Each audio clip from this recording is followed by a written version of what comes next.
Hi dears, good morning. എല്ലാവരും ഒരു വാർത്ത അറിയാനായിട്ട് കാത്തിരിക്കുകയാണ്.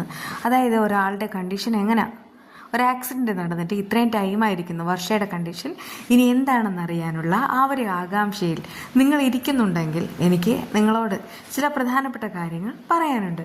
അതായത് നമുക്ക് ഇന്നത്തെ പുതിയ വിശേഷങ്ങൾ എന്തൊക്കെയാണെന്ന് നോക്കിയാലോ.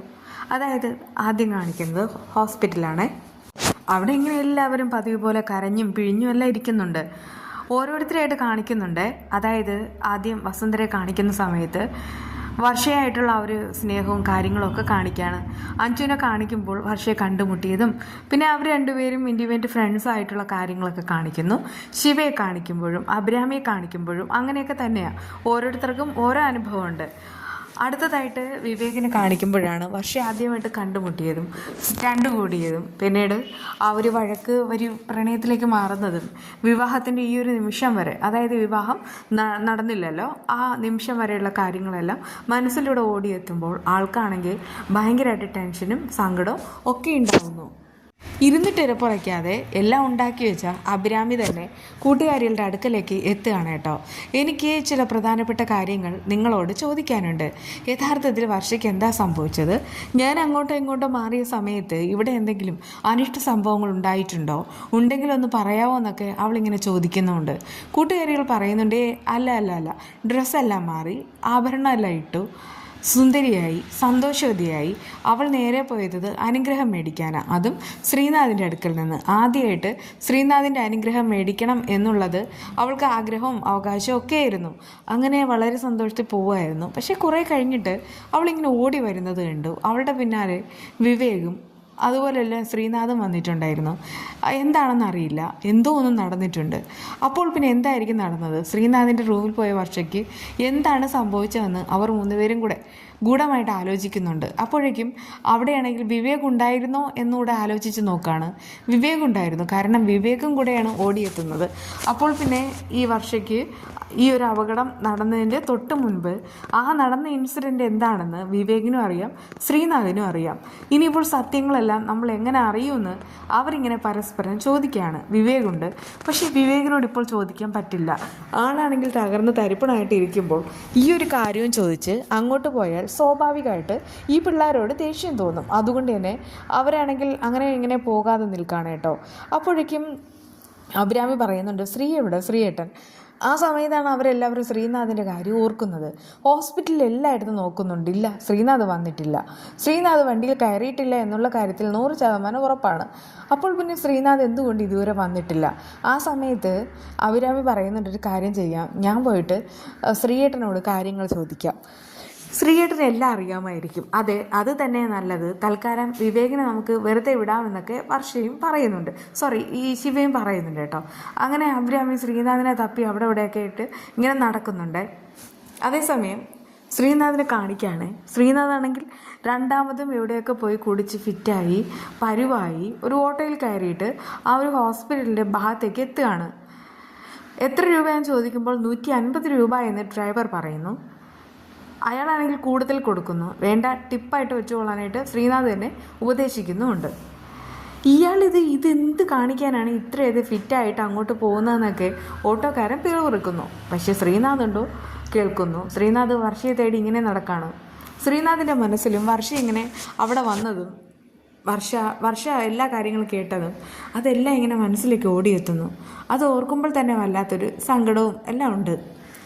അതേസമയം ശിവയാണെങ്കിലേ, ശിവ നേരെ പോകുന്നത് വിവേകിൻ്റെ അടുക്കിലേക്കാണ്.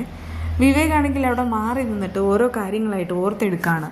ശ്രീനാഥിൻ്റെ മനസ്സിലുണ്ടായിരുന്ന കാര്യങ്ങളും എന്നിട്ട് ശ്രീനാഥ് പറഞ്ഞ കാര്യങ്ങളും എല്ലാം കൂടെ ഓർക്കുമ്പോൾ തന്നെ വല്ലാത്തൊരു ദേഷ്യമുണ്ട്. അങ്ങനെ ആ ഒരു സങ്കടവും ദേഷ്യമൊക്കെ ഭാവിച്ചിട്ട് അങ്ങനെ നിൽക്കുന്നുണ്ട്. ആ സമയത്താണ് ശിവ അങ്ങോട്ട് ചെല്ലുന്നത്. എന്തിനാ വിവേക് ഇങ്ങനെ മാറി നിൽക്കുന്നത്? എനിക്കൊരു പ്രധാനപ്പെട്ട കാര്യം ചോദിക്കാനുണ്ട്. അതായത് അവൾ വളരെ സന്തോഷത്തിൽ അവിടെ നിന്നിട്ട് നേരെ പോയത് ശ്രീനാഥിൻ്റെ റൂമിലാണ്, അതും അനുഗ്രഹം മേടിക്കാനായിട്ട്. അനുഗ്രഹം മേടിക്കാൻ പോയ ആളാണ് കരഞ്ഞു വിളിച്ച് ഓടി വന്നതും പുറത്തേക്ക് ഇറങ്ങി ഓടിയതും. അങ്ങനെയാണ് അപകടം ഉണ്ടായത്. എങ്കിൽ പിന്നെ എന്തോ ഒരു പ്രധാനപ്പെട്ട കാര്യമുണ്ട്.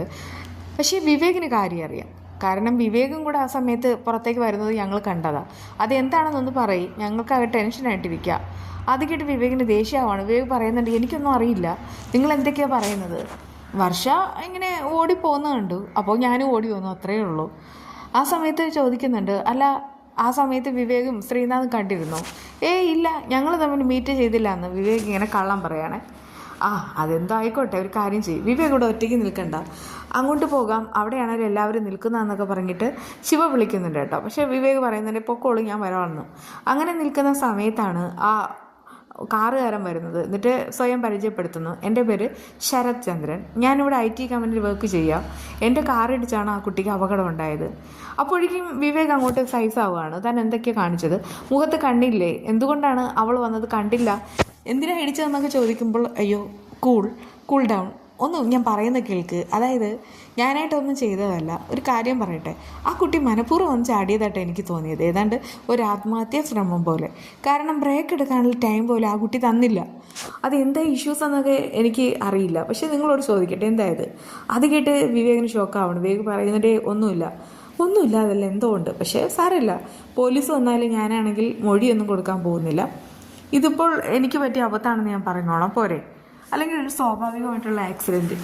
അത് കേട്ട് വിവേക് താങ്ക്സ് ബ്രോ എന്നൊക്കെ പറയുന്നുണ്ട് കേട്ടോ. അങ്ങനെ ശരത്ചന്ദ്രനും അവരുടെ ഒരു ആളായിട്ട് മാറുന്നുണ്ട്. അബ്രാം നോക്കുന്ന സമയത്ത് ശ്രീനാഥ് അങ്ങോട്ട് വരികയാണ്. അങ്ങോട്ട് പോയിട്ട് അബ്രാം ഈ കാര്യങ്ങളെല്ലാം തിരക്കുന്നുണ്ട്. ശ്രീനാഥ് പറയുന്നുണ്ട് എനിക്കൊന്നും അറിയില്ല, ഞാൻ കാര്യം പറയാം, വർഷയെന്ന് പറഞ്ഞാൽ വർഷയ്ക്ക് രക്ഷകനാണെന്നൊക്കെ പറഞ്ഞിട്ട് ശ്രീനാഥിനോട് ഭയങ്കര സ്നേഹമായിരുന്നു. പക്ഷേ അവൾക്കൊരു അപകടം സംഭവിച്ച സമയത്ത് ഇങ്ങനെ കുടിച്ച് ഫിറ്റായി നടക്കുന്നത് ശരിയാണോ? ഇവിടെ കാര്യങ്ങളെല്ലാം ചെയ്യാൻ നമ്മളല്ലാതെ മറ്റാരുമില്ല.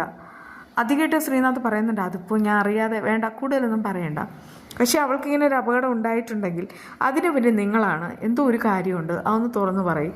അത് കേട്ട് ശ്രീനാഥ് പറയുന്നുണ്ട് എനിക്കൊന്നും അറിയത്തില്ല. അറിയുന്നില്ലെന്നോ? ഇല്ല, എനിക്കറിയില്ല.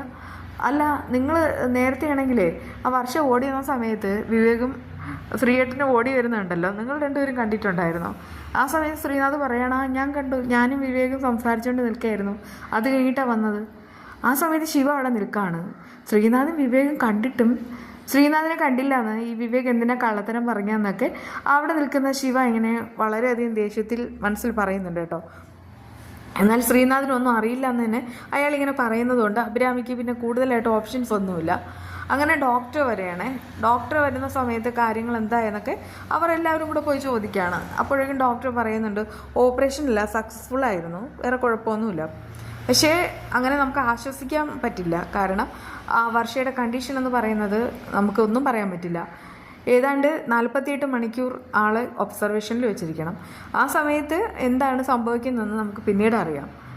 ഓപ്പറേഷൻ നടന്നതേ ഉള്ളൂ, ബാക്കിയുള്ള കാര്യങ്ങളൊക്കെ ഇനി നമുക്ക് ആ ഒരു ബോധം വന്നിട്ടേ അറിയാൻ സാധിക്കുകയുള്ളൂ. ഒബ്സർവേഷൻ കഴിഞ്ഞിട്ട് ഞാൻ പറയാം, നിങ്ങൾ പ്രാർത്ഥിക്കുന്നൊക്കെ പറഞ്ഞിട്ട് പോവാണ് കേട്ടോ. അപ്പോഴേക്കും വിവേകാകെ തളർന്ന് നിൽക്കുകയാണ്. ആ സമയത്ത് ശ്രീനാഥും തളർന്ന് നിൽക്കുന്നുമുണ്ട്.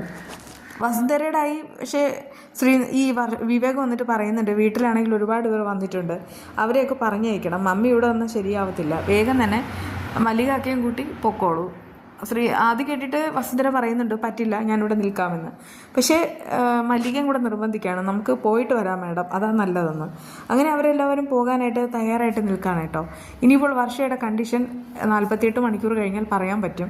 നമുക്ക് വിശേഷങ്ങളായിട്ട് വീണ്ടും കാണാം. നമുക്ക് തൽക്കാലം ഇങ്ങനെയൊക്കെ വീഡിയോ ഇടാനേ ഓപ്ഷനുള്ളൂ. ഞാൻ പറഞ്ഞില്ലേ, കുറച്ച് യൂട്യൂബിൻ്റെ പോളിസിയൊക്കെ മാറിയിട്ടുണ്ട്, അതുകൊണ്ടാണ്, അല്ലാതെ വേറൊന്നും അല്ല. പിന്നെ ഞാൻ ഇനി വീഡിയോ കണ്ടിന്യൂ ആയിട്ട് ഇടാം കേട്ടോ. പിന്നെ ഇതിപ്പോൾ ഞാൻ അല്ലാതെ കുറച്ച് വീഡിയോ ഇട്ടിട്ടില്ലേ, അതാണെങ്കിൽ ഇന്നലെ ആണെങ്കിൽ ഒരു മക്കൾക്കാണെങ്കിൽ കളറിങ്ങിൻ്റെ ഒരു മത്സരം ഉണ്ടായിരുന്നേ, അതുമായി ബന്ധപ്പെട്ട് പോകുന്ന സമയത്ത് എടുത്ത വീഡിയോ ആണ്. എൻ്റെ കയ്യിലും അങ്ങനെ വീഡിയോ ഒന്നുമില്ല, കാരണം പ്രത്യേകിച്ച് ഇവിടെ അടുത്ത് ഭയങ്കര ഭംഗിയും അട്രാക്ഷനുള്ള വീഡിയോ ഇല്ല. അങ്ങനെ ഇതുവരെ പോസ്റ്റ് ചെയ്യാതെ എവിടെയെങ്കിലും ഭംഗിയുള്ള വീഡിയോസൊക്കെ സ്വന്തമായിട്ട് എടുത്തിട്ടുള്ളതെങ്കിലും ഒന്ന് അയച്ചു തന്നോളൂ കേട്ടോ. വാട്സാപ്പിൽ പറഞ്ഞാൽ മതി, ഞാൻ നമ്പർ തരാം. ആ സമയത്ത് എനിക്ക് ഇതുപോലെ ഒന്ന് പോസ്റ്റ് ചെയ്യാമല്ലോ.